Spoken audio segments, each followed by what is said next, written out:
കേന്ദ്ര സർക്കാർ നടപ്പിലാക്കുന്ന ഭാരത് റൈസ് ബ്രാൻഡ് അരി റേഷൻ കടകളിലൂടെ വിതരണം ചെയ്യണമെന്ന ആവശ്യം ശക്തമാകുന്നു. കുറഞ്ഞ ചെലവിൽ ഭക്ഷ്യസുരക്ഷ ഉറപ്പാക്കാനാണ് സർക്കാർ ഭാരത് റൈസ് വിപണിയിലെത്തിക്കുന്നത്. കിലോഗ്രാമിന് 25 രൂപയാണ് അരിയുടെ വില. രാജ്യത്തെ ഭക്ഷ്യസുരക്ഷയും പൊതുവിപണിയിലെ വില നിയന്ത്രണവും ലക്ഷ്യമിട്ടാണ് കേന്ദ്ര സർക്കാർ ഭാരത് റൈസ് വിപണിയിലെത്തിക്കുന്നത്. സാധാരണക്കാർക്ക് ആശ്വാസമായി കുറഞ്ഞ നിരക്കിൽ ഭാരത് ആട്ട, ഭാരത് ദാൽ എന്നിവ വിതരണം ചെയ്തതിന് പിന്നാലെയാണ് മോദി സർക്കാർ ഭാരത് അരിയും വിപണിയിലെത്തിക്കുന്നത്. 5 വർഷത്തിലധികം വരുന്ന റേഷൻ കടകൾ വഴി അരി വിതരണം ചെയ്യാൻ ഇടപെടലുണ്ടാകണമെന്നാണ് all Kerala ration dealers association ആവശ്യപ്പെടുന്നത്. ഭക്ഷ്യകമ്മി സംസ്ഥാനമായ കേരളത്തിന് ഇത് ഏറ്റവും ഗുണപ്രദമാണ്.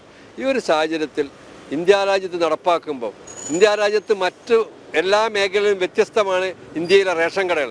അതായത് ഇ-പോസ് മിഷൻ വെച്ച് കാർഡുടമ വിരലമർത്തിയാണ് ഈ അരി റേഷൻ അരി പ്രധാനമന്ത്രിയുടെ PMGK അരി ഉൾപ്പെടെ വാങ്ങുന്നത്. ഈ സാഹചര്യത്തിൽ ഞങ്ങൾക്ക് പറയാനുള്ളത് ഈ അരി റേഷൻ കടകളുടെ ഇന്ത്യയിലെ ഏകദേശം 5 ലക്ഷത്തോളം വരുന്ന റേഷൻ കട, കേരളത്തിൽ 14,300ഓളം വരുന്ന റേഷൻ കടകളുടെ ഇത് വിതരണം ചെയ്യണം.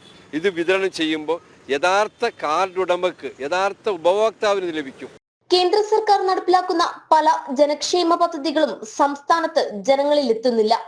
ഭാരത് റൈസിന്റെ വിതരണം സാധാരണക്കാർക്ക് ഏറെ ആശ്വാസം പകരുന്നതിനാൽ വിതരണത്തിന് ഉടൻ ഇടപെടലുണ്ടാകണമെന്നും ആവശ്യമുയരുന്നു.